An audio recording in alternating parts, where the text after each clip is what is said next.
Bonjour Valérie Dugno. Bonjour, Alors vous êtes docteur en histoire de l'art, spécialisé en art contemporain japonais. c'est ça.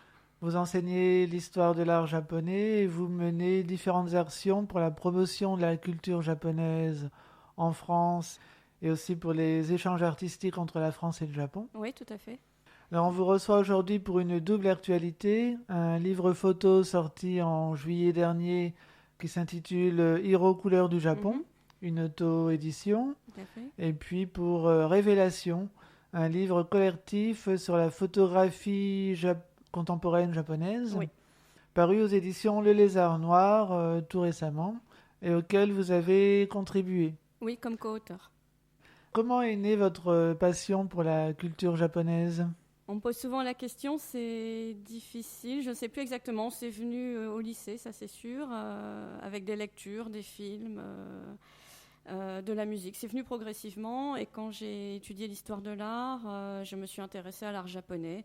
Et quand il a fallu se spécialiser, j'ai choisi art japonais et j'ai pas été déçue depuis. Hiro couleur du Japon est votre premier livre photo. Oui, Mais vous avez déjà publié un livre chez Félix Torres, éditeur, le guide des thés du Japon. mhm. Un petit mot sur ce livre? En fait, donc j'avais rencontré Monsieur Torres qui souhaitait publier un livre sur le thé japonais. Lui-même est passionné d'Asie et particulièrement de Chine à la base. Et donc l'idée c'était de faire un premier livre sur le thé japonais, ce qu'il n'y avait pas en France. Il y avait des livres sur la cérémonie du thé ou des livres plus généraux sur le thé. Mais c'était la première fois qu'on abordait vraiment le thé japonais. Alors moi je ne suis pas une spécialiste du thé, mais c'est un univers que je connais bien puisque le monde de l'art et le monde du thé se croisent très souvent. Et donc, il m'a confié ce projet. C'est un livre qui parle aussi bien de l'histoire du thé que de la préparation du thé, des différentes variétés de thé. Oui, on a essayé vraiment de couvrir tous les aspects. Donc, d'abord, l'aspect historique, effectivement. Les différents terroirs, ça nous tenait vraiment à cœur. De montrer que c'est comme pour les passionnés de vin, il y a autant de thé que de terroirs, que de cuvées. Présenter aussi toute la vie du thé depuis la naissance de la feuille de thé jusqu'à la tasse, toutes les étapes, parce que ça, on n'imagine pas du tout quand on boit un thé. On n'imagine pas tous les gens qu'il y a derrière, tout le travail qu'il y a derrière. Mhm. Et puis, effectivement, bien sûr, la cérémonie du thé qui est un symbole de la culture japonaise. Mm. Donc c'est le guide des thés du Japon chez Félix Torres, éditeur. C'est ça. Et vous écrivez également des textes sur Internet, par exemple sur Suite 101. Voilà, j'écris pour divers web magazines, Suite 101 ou des magazines. Suite 101, c'est un site d'information, de connaissances, c'est ça? Oui, c'est un site où on peut écrire librement sur des sujets qui nous tiennent à cœur, principalement culturels. Alors malheureusement, le site a arrêté Ah, d'exister en tant que...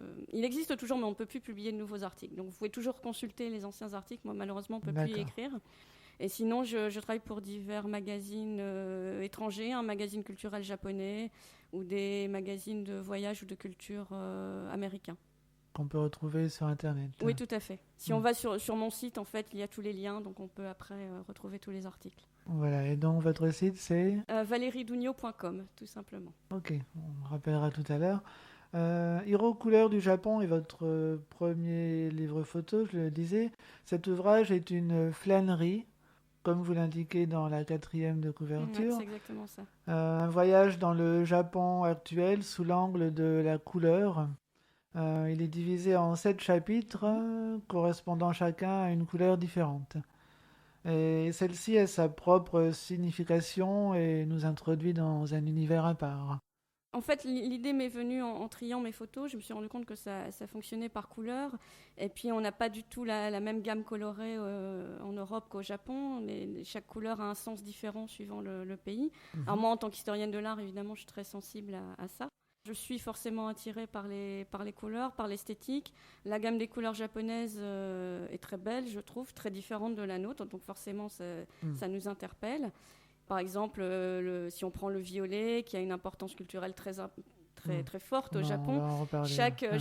chaque couleur a un sens qui permet de nous faire découvrir pas mal d'aspects de la vie japonaise. Je trouvais que c'était une bonne approche de la culture japonaise par petites touches. Hein, c'est vraiment, Ouais, ouais. ça n'a pas de prétention d'exhaustivité. C'est des photos que j'ai prises au fil de mes voyages au Japon. Donc les thèmes sont très variés, mais c'est à chaque fois des choses qui m'ont émue ou qui ont capté mon regard. Alors, le livre, Hiro couleur du Japon, s'ouvre sur le rouge. Par sa place dans le livre et le nombre de pages qui lui sont consacrées, il semble que le rouge revêt une grande importance au Japon, non? Oui, c'est très très important. C'est la couleur qu'on retrouve dans les temples. C'est une couleur qu'on retrouve un peu partout, même jusque dans les poissons, puisque Mm. une des premières photos, sont deux poissons magnifiques qui m'avaient interpellée sur le marché aux poissons de Tokyo. Alors Mm. c'est un rouge vermillon en général, un rouge orangé qui est différent d'une autre, mais le rouge en général en Asie est une couleur très très importante. Le rouge orangé, c'est aussi la couleur qu'on retrouve sur les torii, les portails des temples shintoïstes au Japon. Voilà, c'est le tori qui marque l'entrée des sanctuaires shinto. En général, il est dans cette couleur rouge qui est héritée à la base de la Chine aussi, hein, cette couleur. Mm. Donc forcément, c'est une couleur qui est vraiment très très impliquée dans la culture japonaise. Et j'ai été assez surpris, en fait, de l'importance qu'a le shintoïsme dans le Japon, enfin, parce qu'il y a pas mal de photos qui sont consacrées à des temples, des sanctuaires ou des statues shinto, et donc ça m'a interpellé. Je sais pas, vous pouvez peut-être en dire un peu plus? Mais en fait, le Shinto, c'est vraiment la religion japonaise par excellence. Mhm. Alors, au début, elle n'avait pas de nom. C'est à l'arrivée du bouddhisme qu'elle a dû se constituer vraiment en religion. C'est devenu le Shinto. Avant, c'était un ensemble de croyances animistes variées et Mhm. qui est devenu véritablement le Shinto à l'arrivée du bouddhisme. Donc, c'est vraiment la religion qui est au cœur de la culture japonaise, contrairement au bouddhisme qui est arrivé d'Asie, Mais qui est t'es un arrivé apport plus étranger. tard, mais, ouais. Mm. Mais c'est très vivant, quoi, le shintoïsme dans le Japon actuel. Oui, alors les Japonais ont un rapport assez particulier à la religion. Si vous leur demandez, vous aurez quasiment autant de bouddhistes que de shintoïstes, parce que les Japonais souvent mélangent les religions. Ils ont une approche très pragmatique. Donc, ils ont beaucoup, je dirais, de superstitions, de gestes qu'ils vont appliquer, même si ce ne sont pas forcément des croyants fervents, mais ils vont Mm. quand même aller au sanctuaire pour s'attirer la bienveillance des dieux ou avoir un examen. Il y a toute une série de gestes qui sont encore très, très présents, même si en eux-mêmes, ils ne sont pas forcément très pratiquants ou très croyants. On l'évoquait tout à l'heure, il y a une photo surprenante dans ce chapitre sur le rouge. C'est celle des deux poissons. Il y a deux poissons d'un rouge vif au marché aux poissons de Tokyo qui attire indéniablement l'œil. Mm. Et le marché aux poissons de Tokyo est le plus grand du monde, je crois. Et une partie est ouverte au public. Oui, alors, j'avais en plus d'autant plus envie de parler de ce marché qu'il est menacé. Là, il est situé dans le quartier chic de Tokyo, donc c'est un peu une verrue entre guillemets pour les promoteurs au milieu du quartier, puisque ce sont beaucoup de petites baraques.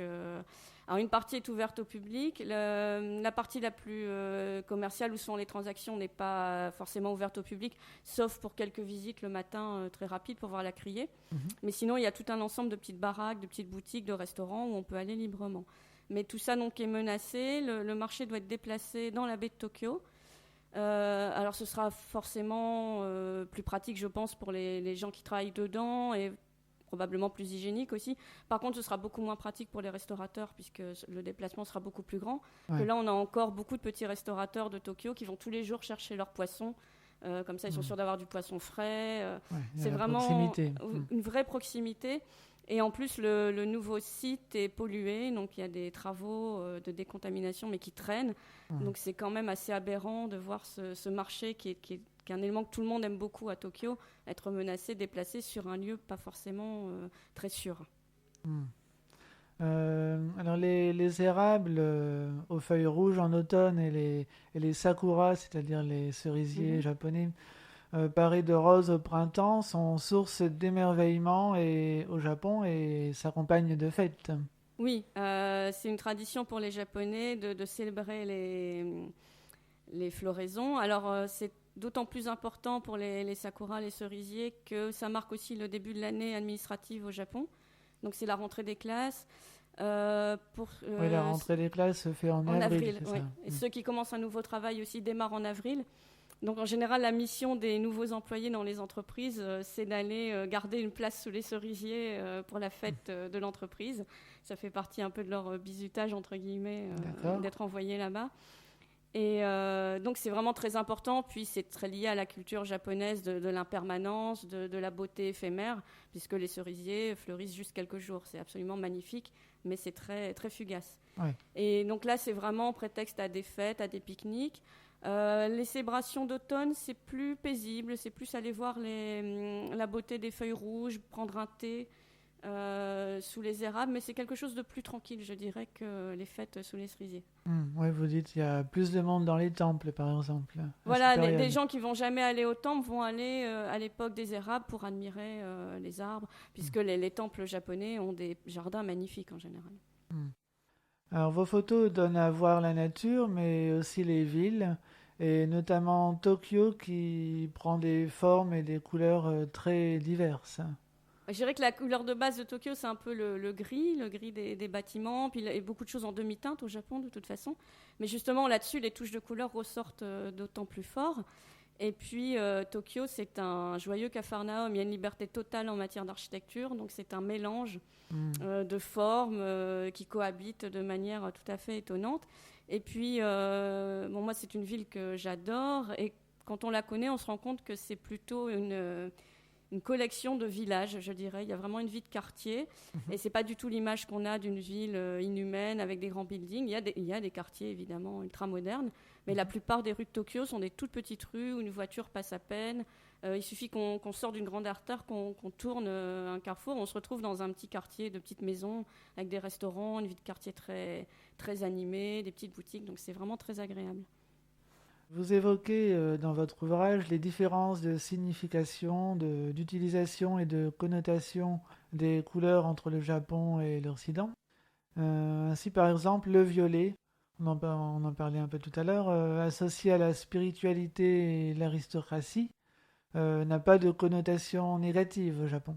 Non, alors c'est vrai que c'est une couleur que j'aime beaucoup, qui est ma couleur favorite, mais qui en Occident a souvent une connotation assez négative.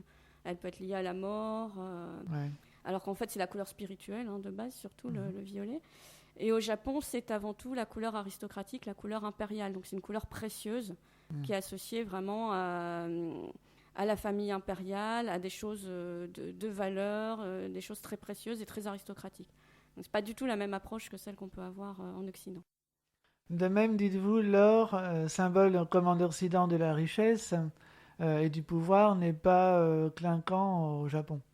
Oui, c'est assez différent. Il y a des choses relativement clinquantes. Par exemple, le fameux pavillon d'or à Kyoto est absolument étincelant, magnifique. Mais souvent, l'or au Japon est plus atténué. C'est si vous connaissez cet ouvrage, L'éloge de l'ombre de Tanizaki, il explique très bien ça. L'or va se révéler dans la pénombre des temples, par exemple. Donc, il va émerger de l'ombre. C'est pas du tout l'approche qu'on peut avoir à Versailles, par exemple, où on est dans une approche beaucoup plus solaire. Vous dites que le Japon favorise généralement les tonalités légèrement passées et patinées, les nuances subtiles, ce que vous résumez par le mot japonais wa. Oui, alors wa, ça veut dire harmonie. Alors c'est vrai que j'avais eu du mal à nommer ce chapitre qui réunissait des couleurs de blanc, de noir, de nature. Et puis ce terme de wa s'est imposé. Ce n'est pas un nom de couleur, mais ça signifie harmonie. C'est aussi l'allusion à tout ce qui est purement japonais, le wa. Et ça me paraissait idéal pour présenter cette gamme de couleurs qui est vraiment encore à la base, même dans les maisons contemporaines. Souvent, les murs vont être dans un jaune paille atténué, dans des couleurs ocre, beige clair, qui sont des couleurs naturelles et qui tout de suite donnent une sensation d'apaisement et de naturel, ce qui est très, très agréable. Et c'est vrai que le Japon aime les couleurs de la nature et aussi toutes les couleurs un peu patinées. C'est toujours cette sensibilité au temps qui passe. Un Japonais va préférer une céramique un peu brute, vieillie, qu'un objet neuf et étincelant. Et du coup, les couleurs vives ressortent d'autant plus, c'est ça? Exactement, oui. Où peut-on trouver Hiro Couleurs du Japon en librairie? Alors, Hiro est une auto-édition, donc il est assez peu diffusé en librairie, mais vous le trouverez à Lille, à la maison de thé Unami. Dans le Vieux-Lille. Dans le Vieux-Lille, à la librairie du Voyage aussi, autour du monde, rue de Paris. Et il est aussi dans 2 librairies à Paris, mais principalement c'est de la diffusion personnelle. Donc je le présente moi-même lors de signatures ou de rencontres. Et puis on peut l'acheter en me contactant sur mon site, par exemple. Ouais, donc on rappelle l'adresse de votre site. Alors, http://www.valeriedugno.com. Donc Dugno, Douniaux. Et donc là, on a accès à toute votre bibliographie Tout à fait. et puis toutes vos infos. Oui, j'ai mis pour chaque livre, à chaque fois que c'était possible, en tout cas, des extraits. Il suffit de cliquer sur la couverture et on peut accéder au texte.